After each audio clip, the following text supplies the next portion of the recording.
Live from the BDN Studios, it's Bang and Dang. That's awesome. If you don't like that, then You ain't black. Black Battles, American Civil War, Behind the Battles. We're covering a guy that took a while to cover him. Should have probably been covered him one of the first ones, but he is a career criminal. Army man. Yes. He is the United States' longest serving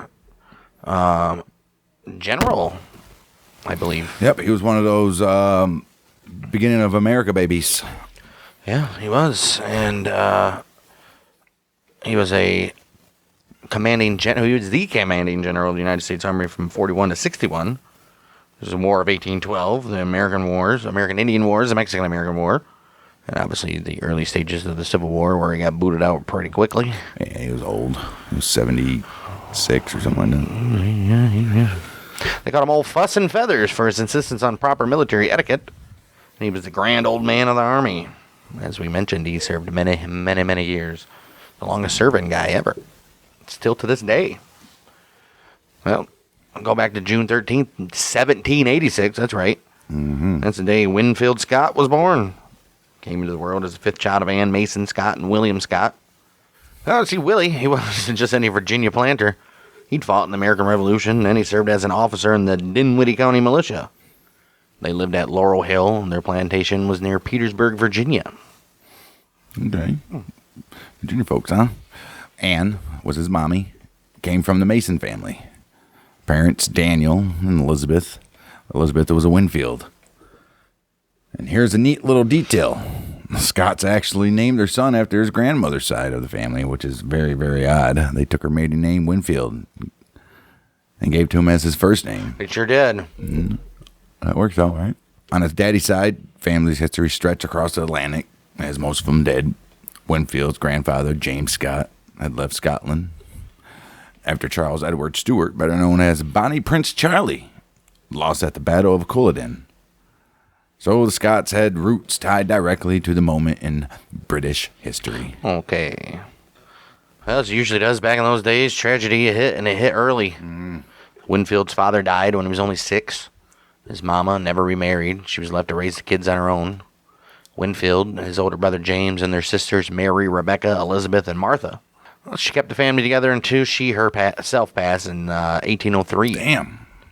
Even though the Scots were a wealthy family, most of the money and land went to the Winfield's older brother James. He inherited the plantation. Winfield didn't exactly get the same financial boost, but he did inherit something. His size. Oh, all right.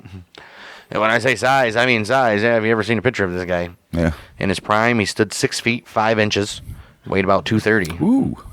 And a hardy constitution, and you've got a man who was both physically imposing and built to last. Was he, though? I mean, he was 80. All right. Damn. This is a brute. Hand-to-hand combat with that guy. Fuck you. When it came to education, Scott studied under teachers like James Hargrave, James Ogilvy. In 1805, he enrolled in the College of William and Mary. William and Mary. But college life wasn't where he stayed long. He left pretty quick. Instead, decided to study law on an attorney named, you guessed it, David Robinson. The Admiral. Now here's where it gets a little interesting. Always gets interesting, doesn't it? Right. While he was practicing apprenticing, he crossed paths with some notable names, like Thomas Ruffin, who studied alongside him. And Scott got front row seats to one of the most dramatic trials of the early 1800s. Oh. The treason trial of Aaron Burr. Everybody knows that one. Well, that wasn't even the... Wait, when he shot... What's his name? Hamilton? Was that a treason trial? Or did he have something else after that? Shooting for that reason, wasn't it? All charges against him were dropped, right? Isn't that ever dueling, though? Right. Where's the treason trial come in?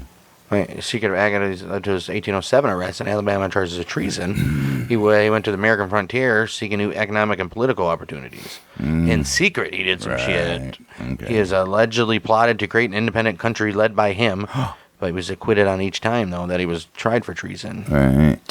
Oh, okay. Oh. He probably was trying to start his own shit. Sure. Fucking dirty dick.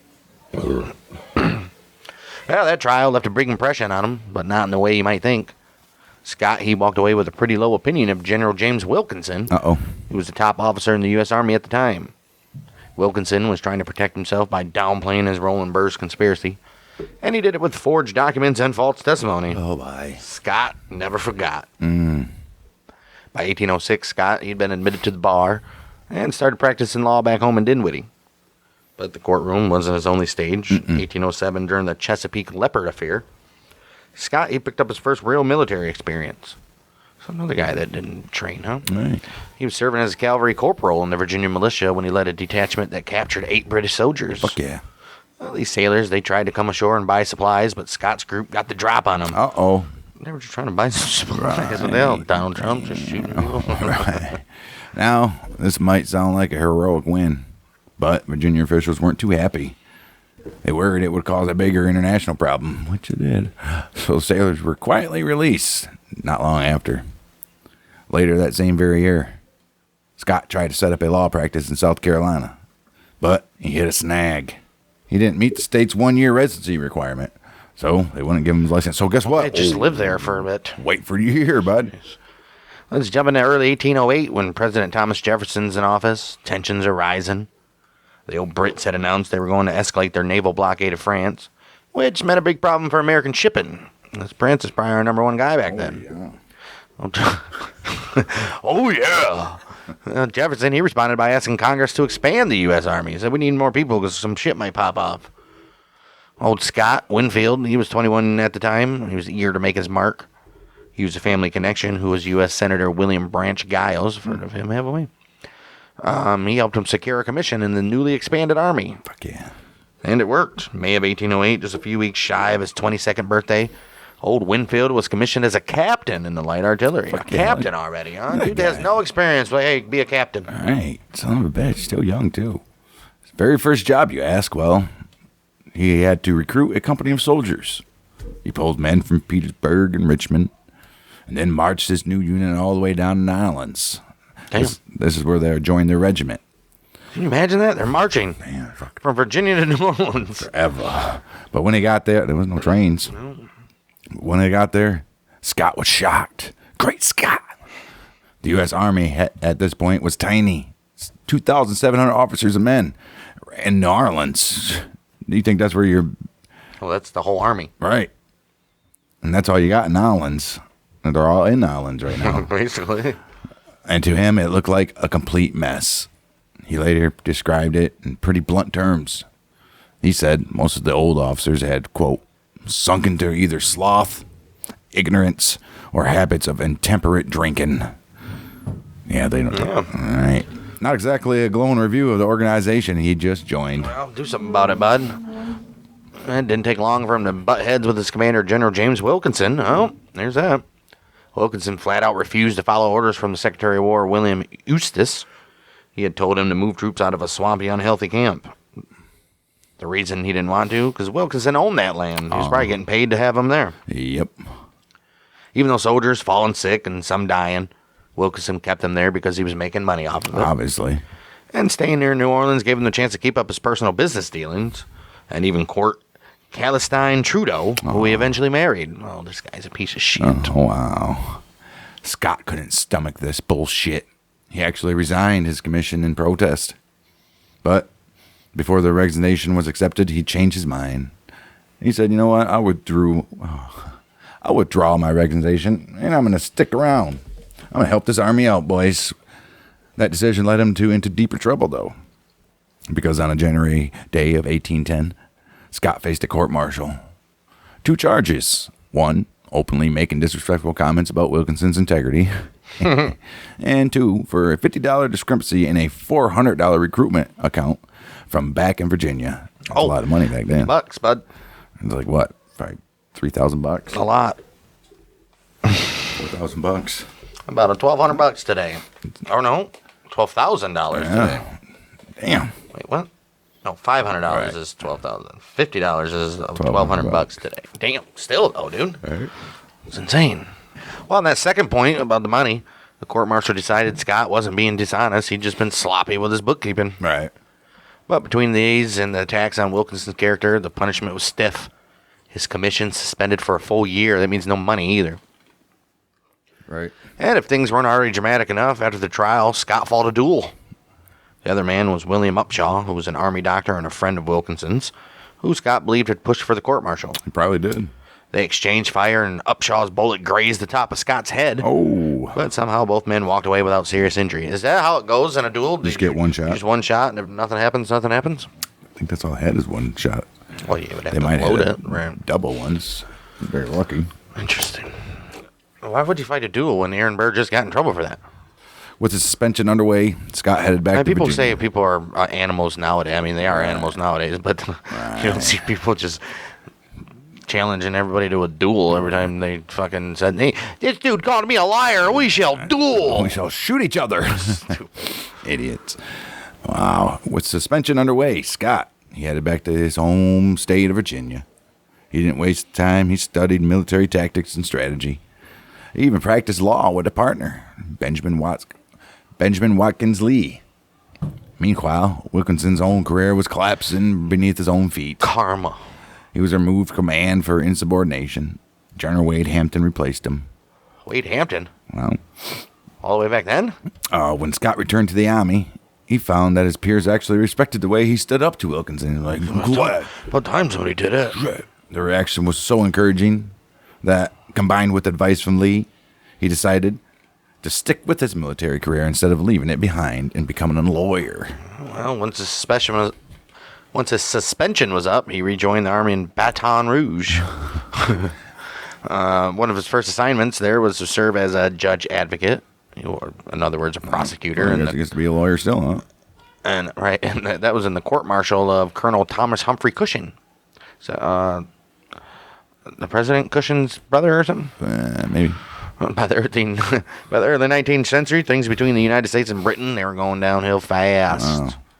Big part of the tension came from big part of Britain's practice of impressment, which is basically grabbing American sailors and claiming they were deserters from the Royal Navy. Oh, that's fucked up. On top of that, Britain was backing Native American groups who resisted United States expansion to the Northwest Territory. Fucking Britain was butthurt. They got their ass whooped. 40 years ago, you guys defected. Like, sir, I'm only 22. Right. Wow. By July of 1812, things boiled over. Congress declared war on Britain, officially kicking off what we know as the War of 1812. Right after that declaration, Winfield Scott got promoted to lieutenant colonel. He became second in command of the 2nd Artillery Regiment. He served under George Izard. While Izard stayed behind to handle recruitment, Scott led 2 companies. He led them north to join General Stephen Van Rensselaer's militia, which was gearing up for an invasion of Canada, because that's where the Britons were coming from. James Madison, president at the time, he made this invasion the centerpiece of his war strategy. Take Canada, what else they got? His plan, he wanted to capture Montreal, take control of the St. Lawrence River, and essentially cut Upper Canada off from Lower Canada. That's what they should have done. Upper Canada doesn't mean North Canada Right. in this instance. Upper Canada was Montreal and Right. Toronto and all that Nova shit. Scotia. Right. The opening move... Newfoundland. Yeah. Labrador and or whatever. The opening move would be an attack across the Niagara River on the town of Queenston, which was just across from Lewiston, New York, way up there. Oh, wow. Yeah, if they would have went up there, dude, it would have cut the British off from there because they weren't coming back through with the Navy again. They learned the first time. Well, they still had Michigan. Yeah, true. Probably, and coming through Mexico if they wanted to. Well, no, because Mexico's controlled by Spain. That's true. No, they got independence. Not in 1812. Yeah, that's right. Yeah, it was like 1848 or something like that. There. No shit. So, October 1812, Battle of Queenston Heights began. The old red coats and blue coats are at it again. Scott directed an artillery bombardment that covered the American troops as they crossed the river. Colonel Solomon Van Rensselaer was badly wounded. Oh. So Winfield Scott said, you know what? This is my time to shine. Yep. And he took overall command of the United States forces at Queenston. Look at that shit. But then things turned. Uh-oh. British reinforcements under Roger Hale Sheaffe, he arrived with a much larger force. The militia units that were supposed to back up Scott's men, they never showed up. Outnumbered and isolated, Scott had no choice. He said, we got to surrender, boys. Shit. And then he became a POW. He was treated decently by the British, he says. Though there was a moment when 2 Mohawk leaders nearly killed him. They were locked up together. Fuck. Luckily, that didn't happen, obviously. By late November, he was part of a prisoner exchange and back in the old USA. When he returned, he was promoted to colonel and given command of the 2nd Artillery Regiment. He also became chief of staff to General Henry Dearborn, the senior United States general leading operations against Canada. And this was around Lake Ontario. I'm willing to bet that's where Dearborn, Michigan gets his name. Right. Dearborn gave Scott a big assignment. He said, help capture Fort George, which guarded a key position on the Niagara River. With support from the United States Navy under Isaac Chauncey and Oliver Hazard Perry, Scott led American troops into the landing behind the fort. British surrendered very quickly. Scott's leadership earned him widespread praise throughout the country, even though he was frustrated that most of the British garrison managed to escape. Later, November 1813, he forced the British to retreat from Hoople Creek during another push toward Montreal. But that campaign quickly fell apart. The Americans suffered a defeat at the Battle of Chrysler's Farm, and poor cooperation between Generals Wilkinson, why is he still there, and Hampton doomed the strategy. Oh, wow. The whole Montreal plan collapsed. Yep. In response, President Madison and Secretary of War John Armstrong Jr., they cleaned house. Wilkinson, several other senior commanders, gone. In their place, younger officers, who included Scott, Izard, and Jacob Brown, they were promoted. Fuck yeah. Jeez, by early 1814, Winfield himself had been promoted to brigadier general, and he got command of a regiment under Brown himself. That very summer, the United States launched yet another invasion of Canada, starting with the crossing of the Niagara. Scott played a critical role in the Battle of Chippewa on the 5th of July, 1814. The fight didn't decide the campaign, since the British Army remained intact, but it was a huge morale boost for the old Bluecoats. It marked the first time American regular troops had beaten British soldiers in open battle. For the young United States Army, that was a huge deal. Is this like the first time ever? Yeah. In a straight-out battle. Well, United States Army. It was a Continental Army back in the day, right? Later that same month, Scott led a scouting expedition that ran straight into a British ambush. Ooh. This clash, it turned into the Battle of Lundy's Lane. British reinforcements under General Gordon Drummond arrived, and Scott's brigade was cut to pieces. In the second phase of the battle, he was placed in reserve, but while trying to find a spot to commit his troops, he was severely wounded. Oh, shit. Well, Scott, he later blamed General Brown for holding back too much strength early on in the fight, which he believed led to the destruction of his own brigade and unnecessary casualties. The battle itself ended without a clear victor, but Brown ordered a withdrawal, effectively ending the invasion, so they lost. Scott spent the following months recovering under military doctors and under the care of physician Philip Singh Physic. Okay. Despite his injuries, Scott's performance at Chippewa had made him a national hero. Oh. He was promoted to the brevet rank of Major General and awarded the Congressional Gold Medal as well. Good for him. October of 1814, he was given the command of U.S. forces in Maryland and Northern Virginia, stepping into a role just after the British had burned Washington. Yep. By early 1815, the war was over. News of the Treaty of Ghent, signed in December 1814, it reached America in February, bringing an end to hostility. 2 months after they signed the Treaty of Peace, and people don't know, they're still fighting, probably. Jeez. That very year, Scott was also honored by being admitted as honorary member of the Pennsylvania Society of the Cincinnati. Okay. Must be right there, by Ohio. Right, in recognition of his service. His insignia for the society was unlike anything else at that time. Made by Philadelphia silversmiths Thomas Fletcher and Sidney Gardner. It was a solid gold eagle, nearly 3 inches tall. It's considered one of the most unique society insignias ever produced. It's probably in the Library of Congress or something, right? Silversmiths, and it was gold. Well, interestingly, there are no known portraits or photographs of Scott wearing it. What? Today, the piece is the part of a collection at the U.S. Military Academy Museum. Okay. So, moving forward to March of 1817, take a couple years, Winfield Scott's personal life takes center stage now. That's when he marries Maria DeHart Mayo. Oh. Maria, she was born in 1789, and she came from a very prominent Virginia family. Her father, Colonel John Mayo, he was a wealthy engineer and businessman, and her mother was Abigail DeHart. The Mayos were well-known, well-connected, so this was a significant match for old Winfield. Yeah, it was. Scott and Maria, they set up their home in Elizabethtown. This is in New Jersey. This is where they lived most of the next 30 years. Starting in the late 30s of the 1800s, Maria's health became a concern. She suffered from chronic bronchial condition. Ooh, that's not good. Doctors advised her to spend time in Europe for the sake of her health. Why? 'Cause it's like Humid. wet.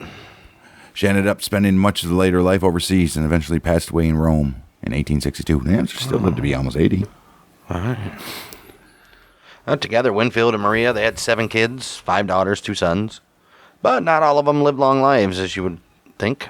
The family faced more than one of their shares of heartbreaks. Their first kid, Maria Mayo Scott, she was born in 1818, but she died in 1833 as a teenager. Their first son, John, he came along in 1819, but tragically he died the very next year as an infant. It usually happened. Their daughter, Virginia, she was born in 1821. She chose a religious life. She became Sister Mary Emanuel at the Georgetown Convent of Visitation Nuns. Oh, wow. She didn't make a long year, though. She passed away in 1845. Wow, 24 years old. Sad.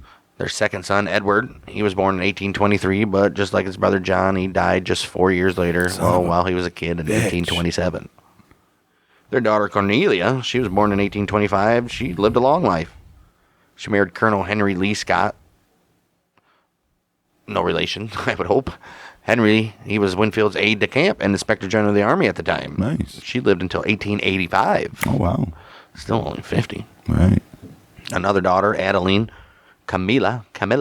She was born in 1831, married Gould Hoyt, who was a businessman from New York City, and she lived till 1882. None of these guys are living long. Right. The youngest, Marcella, she was born in 1834, married Charles Carroll McTavish, a member of a famous Carroll family. Marcella lived a long life, passing away in 1909. Well, okay, 80, right? 74, 5. So while the family tree had its share of loss, several children passing away young, it also connected Winfield Scott to some of the most prominent families in both Virginia and Maryland society. Okay. Wow. With the War of 1812 behind America, Winfield Scott wasn't out of the action, though. He was placed on a board task with demobilizing the army and deciding which officers would continue to serve. Out of that process, Andrew Jackson and Jacob Brown, they emerged as the Army's 2 major generals. While Scott, along with Alexander Macomb, Edmund P. Gaines, Eleazar Wheelock Ripley, was kept on as one of 4 brigadier generals. Yes, Scott along with those other 3 guys. Oh, my goodness. The Army was divided.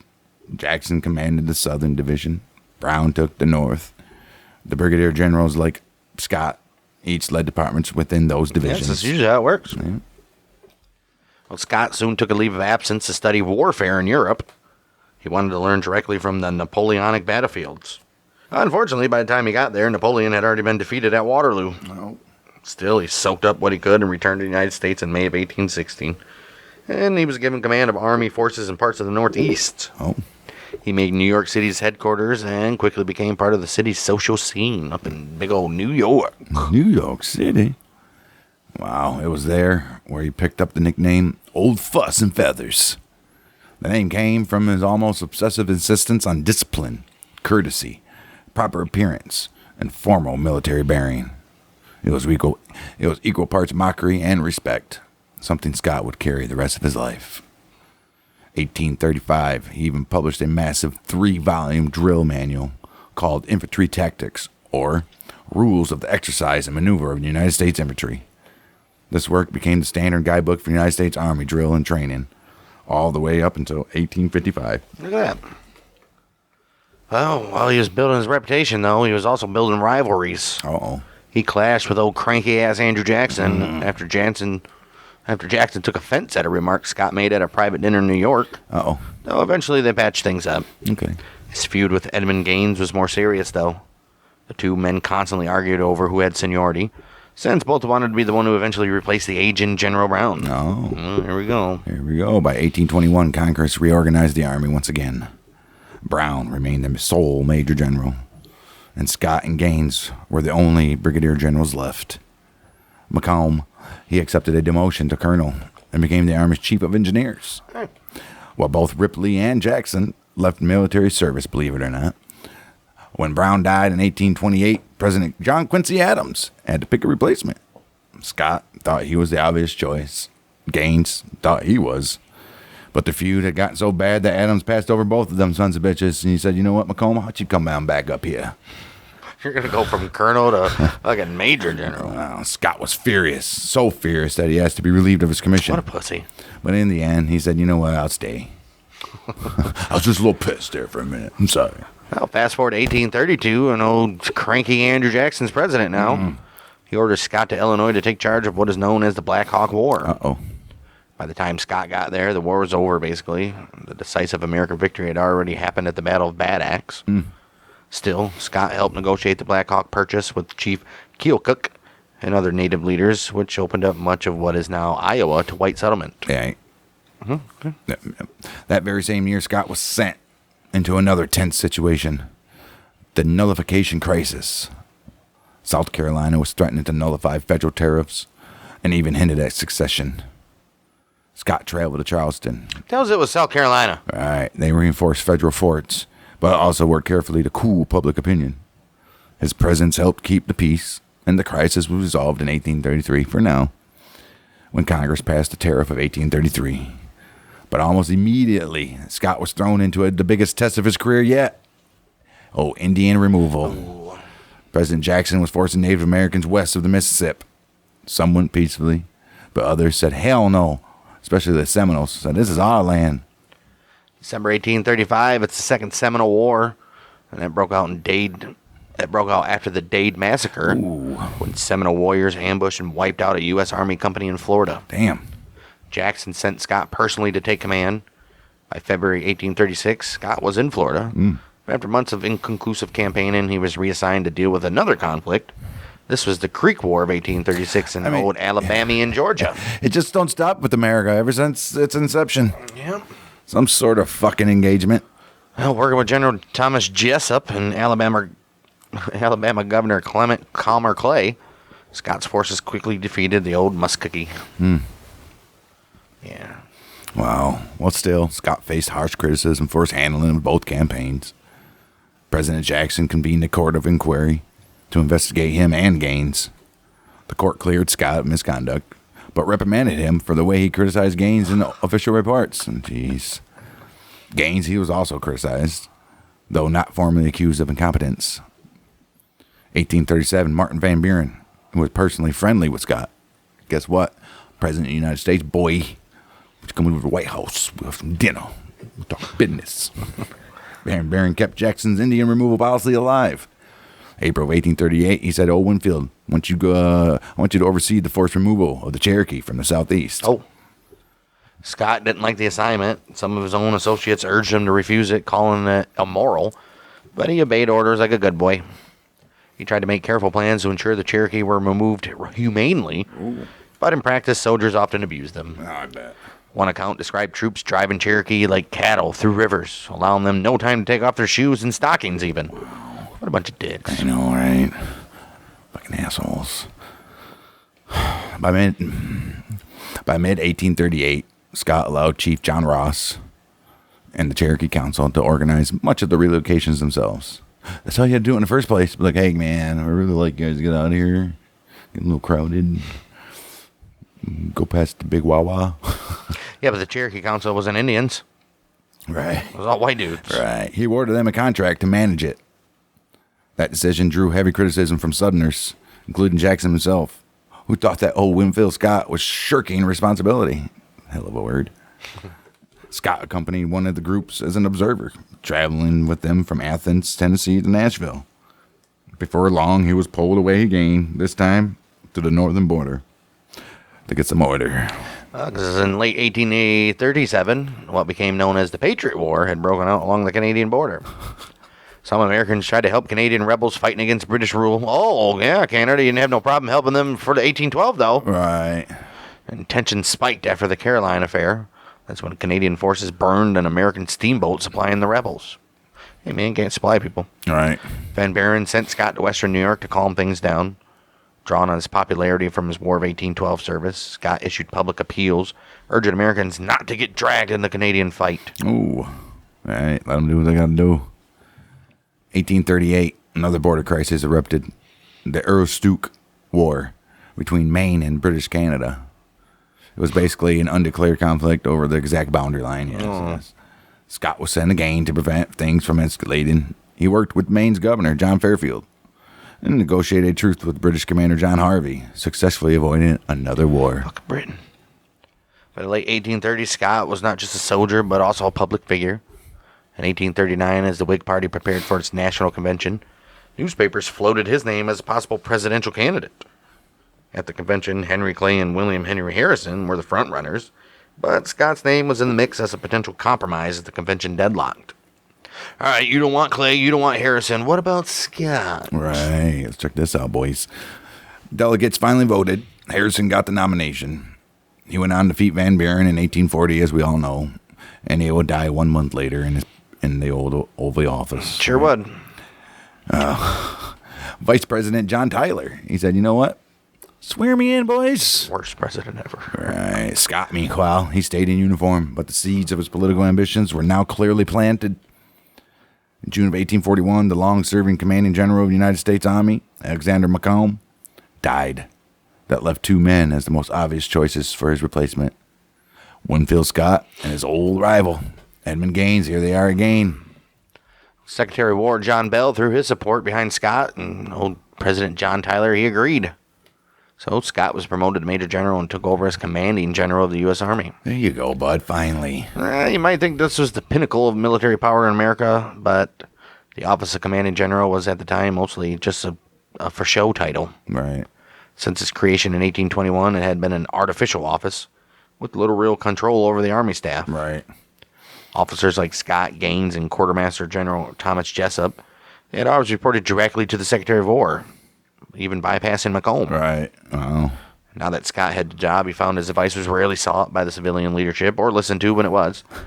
President Tyler, in particular, kept him as arm's length as well. He was like, whatever, dude, just go get paid. Yeah, wow. Well, still, Scott's name carried weight in the Whig Party. Some members like Thaddeus Stevens from Pennsylvania, they wanted him as the party's presidential candidate in 1844. But you can do it, Winfield. But Henry Clay quickly locked up the nomination. And when he lost the general election to Democrat James Polk, Scott's presidential hopes put on hold. Guess what, boys? Not today. Polk's victory brought huge consequences. His campaign had centered on annexing Texas. Oh, wow. And that became a state in 1845. Sure did. And it was also on acquiring new territory to the west. Polk came into office with 2 big foreign policy goals as well. One, settled a dispute with Britain over Oregon country. And wrest control of California from Mexico. Oh, here we go. Yeah. Always thinking of fucking war, but... That's all they wanted to do, them dirty bastards. The Oregon issue was handled very civilian-like. Civilian-ish? What would you say? Civilized? Civilized manner. Right. The Oregon issue was handled diplomatically. Where you could have just said that. With the United States and Britain agreeing to split territory along 49th parallel. Yeah, that's where you get Oregon. Wait. Yep, and Vancouver. No, because Washington's the highest state. All right. What the hell happened there? I don't know. Figure it out. But with Mexico, there was no such compromise. Hell no, Mexicans weren't giving them shit. April 1846, United States and Mexican troops clashed north of the Rio Grande. And land both countries claimed as our land. Oh, this is our land. The Mexican-American War had begun. At first, the plan was straightforward. Occupy northern Mexico until Mexico agreed to peace. All right. General Zachary Taylor, he led U.S. forces in the north, while Scott oversaw expanding the army, making sure the new volunteers were trained, supplied, and organized. Okay. But Taylor's victories in northern Mexico, they weren't enough. Polk realized Mexico wasn't going to surrender just because the U.S. held a few border towns. That's when Scott stepped in with a bold new plan. He said, we need to go by sea and invade central Mexico. We're going to go in the middle. Yeah. And that began with Veracruz and ended with old Mexico City itself. As you know, we got there. Damn right. It was the most ambitious amphibious operation in history up to that point. An invasion by sea of another continent? What? How's that in history? The Mongols did that like every fucking time they did anything. Right. An invasion by sea of another continent? On March. Continent. Whatever. Okay, it's like ESPN. This is the first person. It's the first person to have a scar on their left shoulder while hitting a 3 with 47 seconds left in the game. Right. Wow. March 9th, 1847. Winfield Scott landed 12,000 troops on the beaches near Veracruz. Oh, shit. Stormed the beaches of Veracruz. Yeah, in a flawless joint operation with Commodore David Connor's Navy of the U.S. Navy. After laying siege and bombarding the city, Veracruz, they said, you know what, we're done on the 27th of March. Oh. Scott immediately showed political savvy to prevent uprisings. He prioritized cooperations with the Catholic Church. God forbid you do anything to these guys. Right. He orders his soldiers to respect church property and even salute priests in the streets. It worked. The occupation remained calm as his army marched inland. Yeah, especially the Mexicans with their Catholicism. You don't want to be upsetting Father Henry or whatever. No. By April, Scott's troops confronted Santa Anna's army at Cerro Gordo, which is near Jalapa. Santa Anna had fortified the hills, confident his left flank was protected by a dense forest. But Scott's scouts... Okay, Scott Scout. But Scott's scouts discovered a path through the woods. I'm sure there's some sort of a path, right? Yeah. It's not like trees are like butted up against each other. He split his force, sending General David Twiggs to flank Santa Anna, while Gideon Pillow attacked head-on. Pillow's men faltered, but Twiggs' attack succeeded. Colonel William Harney's troops stormed and captured the key position of El Telegrafo. Santa Anna's army collapsed. 3,000 Mexican soldiers captured. Wow. Look at that shit. Well, Scott pressed on. By August, he and his army reached the Valley of Mexico. That's where Santa Anna had raised another 25,000 men. Wow. Jeez. The fighting that followed, brutal. August 19th, Mexican General Gabriel Valencia. He attacked American troops at Contreras, but a surprise American counterattack the next morning smashed his army. Panic spread through Santa Anna's ranks. Scott seized the moment and launched the Battle of Churubusco, which routed the Mexican forces despite fierce resistance from units like the St. Patrick's Battalion. Okay. And they were Irish deserters from Mexico. Oh. They were Irish deserters from the army of U.S. who had joined Mexico. Oh. Like, I'm tired of being treated. They were probably treated worse than the black folks. Oh, I'm not saying. Mexican morale collapsing. Santa Anna negotiated a truce. United States diplomat Nicholas Trist entered talks with Mexican officials, but the two sides remained far apart. Mexico offered only part of California and rejected the Rio Grande as the border. Oh, that's not going to fly, buddy. While negotiations dragged on, Scott faced another moral dilemma. The capture. Yeah, what do you do with these defectors? Right, the captured St. Patrick's Battalion. What are you going to do with these 72 deserters? They're sentenced to death. That's what you're going to do with them. Scott spared 20 of them, though, but 50 were executed. Damn. A grim chapter in the war. Damn, What are you going to do, man? It's treason, bud. I guess. When talks failed, Scott resumed the offensive. September 13th, 1847, his forces stormed Chapultepec Castle, the fortress which was guarded in Mexico City. After a bloody fight, the Americans took the heights. Santa Anna fled. And September 14th, Scott marched right into the capital. For weeks, unrest and looting threatened to spiral into chaos, but Scott once again relied on cooperation with local leaders and the church.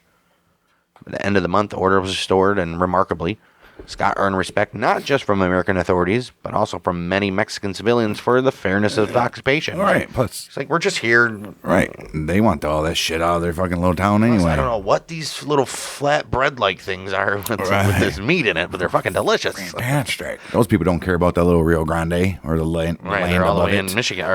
They're all the way in Mexico City. Right. They don't even know what the Rio Grande is, probably. Right. Jeez. Back in Washington, Polk grew impatient.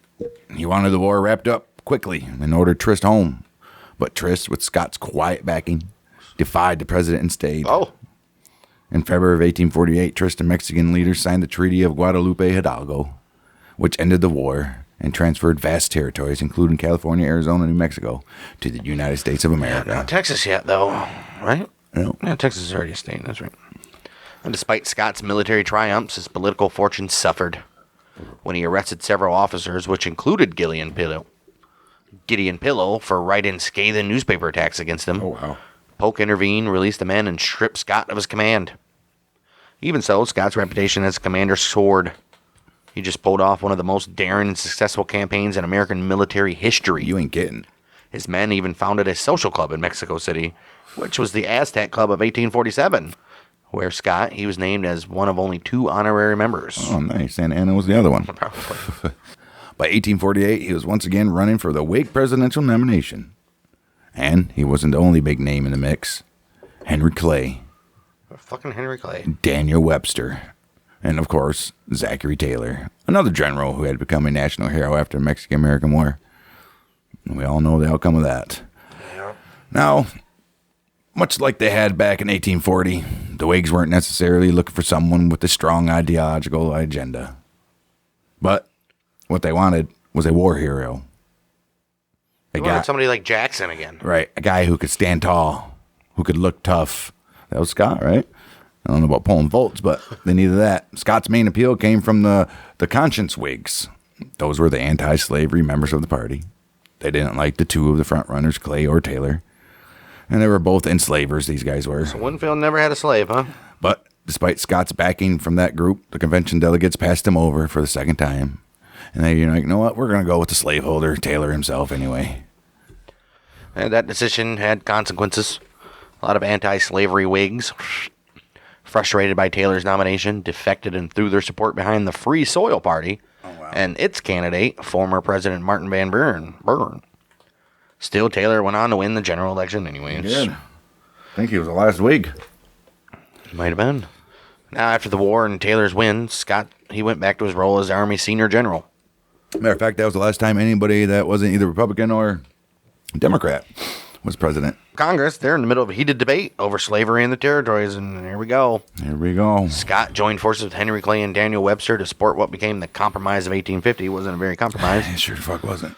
But things shifted fast. Taylor, he died suddenly of July of 1850 and from an illness. Damn. His vice president, Millard Fillmore, Wow. he stepped in as president. Yeah, Goodness. crazy. What a dire... Dude, from Jackson to Lincoln was just a bunch of shitbags, dude. Right, it was garbage. The not-so-compromise of 1850, and especially the Fugitive Slave Act that came with it, split the country in half. The Whig Party, well, right down the middle, basically destroyed it. Northerners hated the harsh terms of the Fugitive Slave Act, while Southerners constantly complained that it wasn't being enforced strictly enough. Even though Scott himself supported the compromise, he became the favorite candidate of William Seward, one of the leading Northern Whigs. Seward opposed the compromise in part because of that very Fugitive Slave Act. Yep. By the early months of 1852, the Whigs, they were facing another presidential election. Their three top candidates were Scott, backed mainly by the anti-compromise Northern Whigs, President Fillmore, who had most of the Southern Whigs on his side, and old Daniel Webster's back in the mix, whose base of support was just in New England. Right. The Whig National Convention opened June 16th, 1852. Southern delegates pushed through a party platform that endorsed the Compromise of 1850, which was, they say, is the final word on slavery, and they won. When the voting started, it was close. Fillmore, he got 133. It's just short of the 147 needed to secure the nomination, though. Right. Scott had 131, and Webster, he's trying to keep up with 29. Okay. Scott came close, huh? Well, the ballots kept going after 46th round of voting with no winner. The delegates finally said, let's take a break. And they adjourned until Monday. Over the weekend, Fillmore and Webster's supporters tried to cut deals to unify behind one man. That didn't work either. By the 48th ballot, Webster's delegates started breaking for Winfield, and momentum shifted. On the 53rd ballot, Winfield Scott finally became the nomination for the Whig Party for the President of the United States. Oh, and he just took down an incumbent president. Fillmore handled his laws with grace and even endorsed Scott. But that unity didn't last long. Many Northern Whigs were discouraged when Scott publicly supported the pro-compromise party platform. The Whigs tried to balance things out by nominating William Alexander Graham of Northern Carolina as the vice presidential candidate, hoping to pull in more Southern support. Right. But that didn't work. Big names in the South, including Alexander Stephens and Robert Toombs, they refused to back Scott altogether. Like, no, they're going to do it. Meanwhile, the Democrats were gearing up for their own convention. They got to land Franklin Pierce, Oh, a relative dark horse candidate, they say. Pierce was from the North, but he was sympathetic to the South, which made him appealing to both sides. He also had some military experience. He served under Scott himself during the Mexican-American War as a brigadier general. Good for you. Pierce had resigned from the Senate back in 1842. And the only real political job he held after that was the United States Attorney for the District of New Hampshire. A pretty minor post, though. New Hampshire's got 5 people. Right. But as a compromise candidate, it worked. And he did work. During the campaign, Democrats attacked Scott hard. They dredged up old controversies like his court-martial way back in 1809, and even criticized him for the executions of members of the St. Patrick's Battalion during the Mexican-American War. I mean, it was 50 people. Right, well, it's 20. Yep. On the campaign trail, Scott struggled. He just didn't connect with the voters. Right. When election day came, he suffered the worst defeat in Whig history. Jeez. Wow. In the South, many Whigs distrusted him or just didn't even bother voting. Some even went for Pierce. In the North, anti-slavery Whigs abandoned him for John Hale, the Free Soil candidate.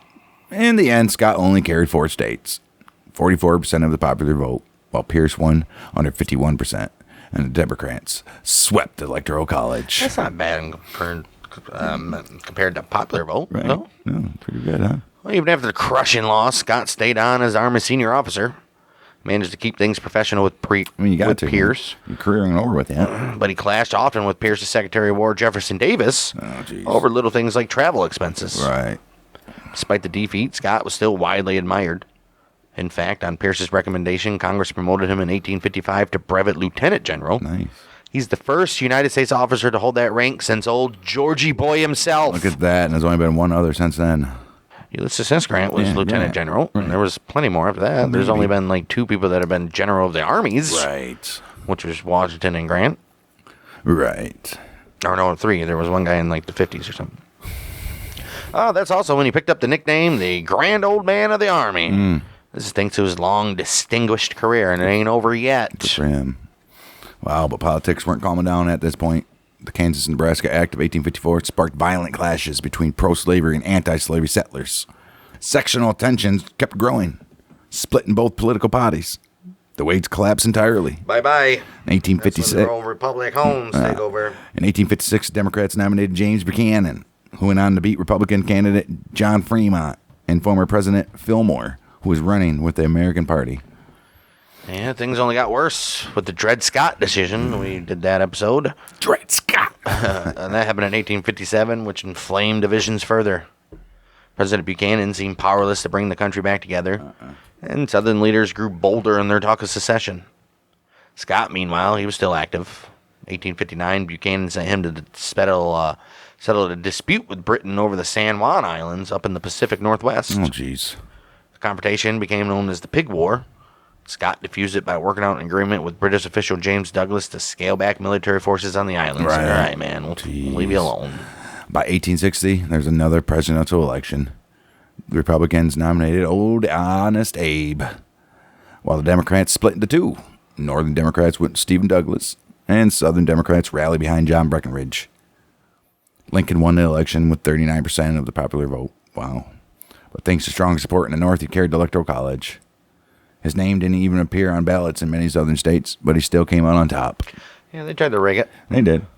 As secession talks heated up, Scott tried to warn outgoing President Buchanan and Secretary of War Floyd, John, his first name is. Right. They said, reinforce federal forts in the South, because shit's a brewing.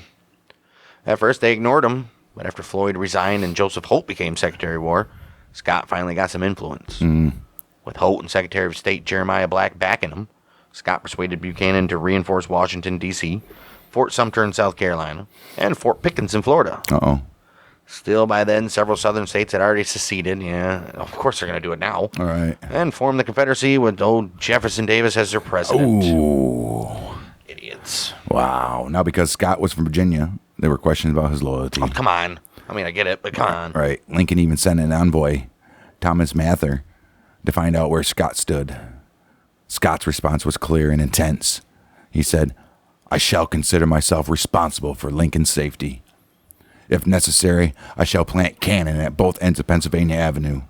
And if any of the Maryland or Virginia gentlemen who have become so threatening and troublesome show their heads or even venture to raise a finger, I shall blow them to hell. Look at you, buddy. And true to his word, Scott made sure Lincoln arrived in Washington safely, and that his inauguration went off without a major incident. Nice. By the time old Abe actually took office in March of 1861, the Union was already in serious trouble. 7 states declared secession. They weren't just talking. They had seized federal property within their borders. They said, nope, we're done, boys. Still, the United States managed to hold on to a couple of key military posts. Most importantly was Fort Sumter in South Carolina and old Fort Pickens all the way down in Florida. But we already know that won't last too long. Not at all. Now Scott, who was still the Army's senior general, looked at the situation and thought, this is not going to end well. His advice to Lincoln, you ask? Evacuate those damn forts. You believe that trying to resupply them would only inflame tensions further. And besides, Confederate shore batteries made resupply almost impossible. Lincoln didn't see it that way, though. He said, Winfield, I'm going to reject your advice, and I'm going to order that the forts be resupplied. Scott, he went along with the orders like a good boy that he is, but it damaged his standing. His resistance to the plan, combined with his decline in health, weakened his influence within the administration. What does this old crackerhead know anyways? Right. Even so, he still played a central role as a military advisor and administrator. And that's when the spark came. April 12th, 1861, Fort Sumter falls. After a day of bombardment, the Union garrison falls. Right. That was it. Civil War is on. Wow. Just 3 days later, April 15th, Lincoln declared the state of rebellion existed, and he called up 75,000 militiamen to put it down. Scott's advice, Lincoln even offered command of the Union armies to Robert E. Lee, but we know what happened to that. Right. So now Scott had the enormous job of taking the collection of raw recruits, militias, and scattered regulars, and he needed to mold them into an actual fighting force. Lincoln rejected Scott's proposal to expand the army, so the Union would end up relying heavily on volunteers throughout the whole war. It's like, dude, you already know we've been in nonstop conflict with Britain, and you still want 2,700 people? Right. Come on, bud. Still, Scott, he had a strategy in mind. He developed a plan that he later nicknamed the Anaconda Plan. The idea was simple, but sweeping. Capture the Mississippi River, impose a naval blockade on southern ports, choking off supplies and splitting the Confederacy into two. Scott believed they could force the South to surrender without massive bloodshed. Well, the problem, though, see, it's no different. His plan leaked to the press. Northern newspapers absolutely roasted it. They wanted action now, a quick strike against the South, not some long, slow squeeze. Fuck you guys. You guys are so Dumb. Meanwhile, Scott himself was too old and too frail to take command in the field itself. So Lincoln tapped General Irvin McDowell to lead the main Union army in the East. Scott wasn't impressed. He thought McDowell was unimaginative and inexperienced. Right. But Lincoln wanted results, and he wanted them now. Oh. Little did he know the generals he's about to put in charge. Jeez. Despite Scott's warning that Union troops needed more time to train, Lincoln ordered McDowell to march south and strike at Richmond. Lincoln was a fucking shit-ass military guy. Yeah. Sorry. McDowell gathered about 30,000 men and advanced, only to run straight into the Confederate Army at the first Battle of Bull Run. The result, well, we already know, a disaster for the Bluecoats. The old Rebs handed them a crushing defeat. Whatever hopes people had of a short, clean war ended right there. Yeah, people stopped visiting the battlefield for picnics after that one. The public lashed out at McDowell, who became the face of defeat. But Winfield Scott, who had helped plan the campaign, wasn't spared from the criticism either. Lincoln quickly replaced McDowell with George B. McClellan. And before long, the president was meeting privately with McClellan instead of Scott. Well, Scott, frustrated about his faded influence and weakened by his health, he decided it was time to hang it up. Yeah. October of 1861, he submitted his resignation. He actually preferred that General Henry Halleck take his place, but Lincoln instead elevated McClellan to the Army's senior officer. Oh, wow. By the final years of his service, Winfield Scott's health had already taken a toll on him. He'd grown so heavy that he couldn't mount a horse anymore, and even walking a few paces left him winded. Ooh. On top of that, he suffered from a whole list of ailments: gout, dropsy, rheumatism, and he had frequent bouts of vertigo. Ooh. I'm getting dizzy. Damn. Dizzy boy. I'm a little dizzy. Plus my feet hurt. Right.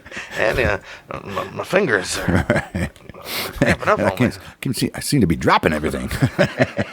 Oh, dropsy. What the fuck is dropsy? I got the case of the dropsies. What is it? Is it like a... Like a droopy syndrome or something? You had a stroke and they didn't know what I mean? That's what I'm saying. Like back then? Dropsy disease. What is it? It's a condition in fish... Oh, so he had fluid in the body. Right, and his knees and stuff. drained and shit. Yeah. Oh, they like swelling in the... Look Yeah. at... where it leaves like finger marks. Damn. But it's associated with fish more. It's got edema Damn. in people. What the? It's edema, where fluid retention, water retention, dropsy, hydropsy. Oh, that's crazy. Poor guy. What are you going to do? Probably had diabetes, too. Didn't even know it. Liver disease. After he retired, he didn't actually slow down mentally, even if his body was giving out. He traveled to Europe with his daughter, Cornelia, and her husband, H.L. Scott. While in Paris, he actually got pulled into dropsy. While in Paris, he was actually pulled into diplomacy, working with Thurlow Weed to support the American consul, John Bigelow. Together, they helped calm tensions during the Trent Affair. We did an episode on that. Which was a dangerous diplomatic flare-up with Britain in the middle of the Civil War. Yeah, the Trent Affair was bad. It could have been really bad. Yeah, when he returned from Europe, December of 1861, Scott split his time between living alone in New York. His wife's in Europe, as we know. She died a year later. And he stayed at West Point as well. Why? He's not even, I guess. There, he worked on his memoirs and closely followed every turn of the war he had once helped to shape. June 23rd and 24th of 1862, Lincoln, he made a surprise trip to West Point. Okay. He spent 5 hours consulting with Scott, talking through Civil War strategy and the leadership of the War Department. Not long after that, when McClellan suffered a defeat in the 7 Days battles, Lincoln, he took Scott's advice and appointed General Halleck finally as the Army's senior general. He's like, I told you to do this in the first place. Right. A couple years later, it's 1864. Scott sent a copy of his freshly published memoirs to Ulysses S. Grant, who had then replaced Halleck as a Union staff general. Scott inscribed the book with the words, "From the oldest to the greatest general." Aww. It was fitting, because Grant's strategy for winning the war mirrored Scott's old Anaconda plan, a slow squeeze of the Confederacy. And just as Scott had imagined years earlier, that strategy worked. Sure did. Take the Mississippi and blockade the fucking coast, bud. Once we keep on saying that Gettysburg was the turn of the war, but actually Nolens, the little port, and then the last... Vicksburg. Yeah. Taking the control in the Mississippi. Control in the Mississippi did it, boys. Damn. April 1865, Grant forced Lee, as we know, to surrender. Sure did. Well, even in retirement, Scott remained deeply connected to the military world. October 4th, 1865, he was elected as a companion of the Pennsylvania Commandery of the Military Order of the Loyal Region of the United States. Why is it so long? Oh, wow. He received insignia number 27. Oh. That honor put him in rare company. He was one of the very few people to belong to all three of the most senior military societies in the United States, one being the Society of Cincinnati, the Aztec Club of 1847, plus the Loyal Legion. Nice. I love it. Sadly... Yeah, okay. Right. Yeah. Sadly, May 29th, 1866, at the age of 79 years old, Winfield Scott passed away at West Point. President Andrew Johnson ordered flags to be flown at half-staff in his honor. His funeral was attended by some of Union's greatest generals ever. Grant, Meade, George Thomas. George Thomas was a good one. John Schofield, among them all. I don't know about Johnny Boy, but... Scott was laid to rest at the West Point Cemetery, closing the chapter on one of the longest, most storied military careers in all of American history. Winfield Scott still holds record that no one else in U.S. military has matched and probably will never match. The greatest length of active service as a general in the United States Army. On top of that, he also served the longest tenure as the Army's chief officer. Writers and historians have wrestled with how to place Scott in the bigger picture of American military history. You gotta think, he was one of America's greatest generals, but he had the misfortune to serve in two conflicts, 1812 and Mexican-American War. Right. And those are both bracketed by the American Revolution and Civil War. Yeah. In other words, his accomplishments often get overshadowed by the monumental wars before and after his time. Yeah. Wow. His biographer, John Eisenhower, said it best. He said, Scott was an astonishing man. And for decades, between Andrew Jackson's retirement in 1821 and the outbreak of the Civil War in 1861, he was the country's most prominent general. Yeah. His reputation wasn't just in America either. After Scott captured Mexico City, the Duke of Wellington, he proclaimed that Scott was the greatest living general. Robert E. Lee, who served under Scott in Mexico, he said, the great cause of our success in Mexico was in our leader, Scott. Historians Scott Kaufman and John Soares Jr., they added another layer, calling him an able diplomat who proved crucial in helping avert war between Britain and the United States in the years after the War of 1812. and hymn writer Fanny Crosby offered a more personal remembrance, saying, Scott's general manner did not indicate a hero of so many battles, yet there was strength beneath the exterior appearance and a heart of iron within his breast. Oh. But from him I learned that the warrior only it is who can fully appreciate the blessing of peace. That's true, right? Scott, he wasn't just known for strategy and battlefield brilliance. He also deeply cared about the welfare of his soldiers. One early example was during his dispute with General Wilkinson over a camping site in Louisiana, when Scott risked his own career by standing up for his men. He said, this place is a freaking mess. Right. Just soaking wet constantly. Come on, my guys got... Mosquitoes all over their faces. Right, they got gangrene growing on their freaking toenails and shit. Another moment came during the Black Hawk campaign when cholera broke out on a ship carrying the soldiers. Can't drink that nasty water, guys. With the ship's surgeon general Shitting himself. With the ship's surgeon incapacitated, Scott had the doctor tutor him in treatment methods, and then personally risked his own health tending to the sick. Get you, buddy. Well, academia, they honored him too. Over the years, Scott received multiple honorary degrees. A Master's of Arts from the College of New Jersey, what we now know as Princeton. Oh. That happened in 1814. A Doctor of Laws degree from Columbia University in 1850. And another LLD from Harvard in 1861. Nice. Tributes didn't stop there either. Scott's legacy had been memorialized in countless ways. Right. There are counties named after him in Iowa, Kansas, Virginia, Minnesota, and Tennessee.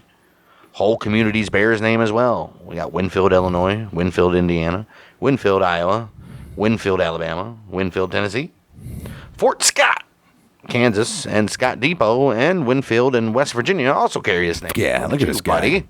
Well, out west, you have Fort Winfield Scott, stood at the Presidio of San Francisco, guarding San Francisco Bay from 1861 to 1970. Today, it's part of the Fort Point National Historic Park. You'll also find Lake Winfield Scott in Georgia, Mount Scott in Oklahoma, and even a bird named after him, the Scott's Oriole. Nice. Washington, D.C., a statue of Scott stands proudly at Scott Circle. His likeness appears on United States postage stamps. A paddle steamer named the Winfield Scott was launched in 1850. And then even in the 21st century, a United States Army tugboat still carries his name. To this day. His influence even extended to other leaders. Union General Winfield Scott Hancock, we've heard of him. Confederate General Winfield Scott Featherston, and Admiral Winfield Scott Schley were all named for him. And in a more official capacity, the United States Army Civil Affairs Association, they regard Scott as the father of civil affairs. Their regimental award medallion still bears his name. His old home in New York, where he lived from 1853 to 55, that was designated a National Historic Landmark in 1975. And for those who want to dive into his life and career even deeper, Scott's personal papers are preserved at the William L. Clements Library at the University of Michigan in Ann Arbor. Double A, A2, they say. Yeah. Wow. All right. So Winfield. Prominent. Winfield Scott. Prominent, a little bullheaded, but what are you going to do? Old fuss and feathers. Yeah. That's Winfield. A nice little career for him. He didn't own slaves. Oh, good for him. Didn't do anything tremendously shitty. No. Like all the other fucks that we've had, pretty much. Right. Good for Winfield. Could be the greatest. I mean, you can. He had a right to be a little bit of a grump. He lost like 6 of his children by the age of their 5. And didn't see his wife at all because the doctor sent her away in Europe. I would have been pissed off motherfucker too. Be like a lion with the thing in his paw. A little thorn.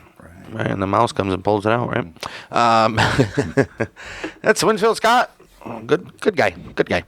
Got to be him in the top 5 generals of the United States, right? Yeah, sure. Yeah, that's it for him. Next week we'll be back for another Confederate alley. Probably, I don't know, whatever. It'll be a Confederate guy of some standings. Right. And yeah, we got. These are all the guys left to do. Dude, there's 100 of them. Yeah, a lot. Yes, we do.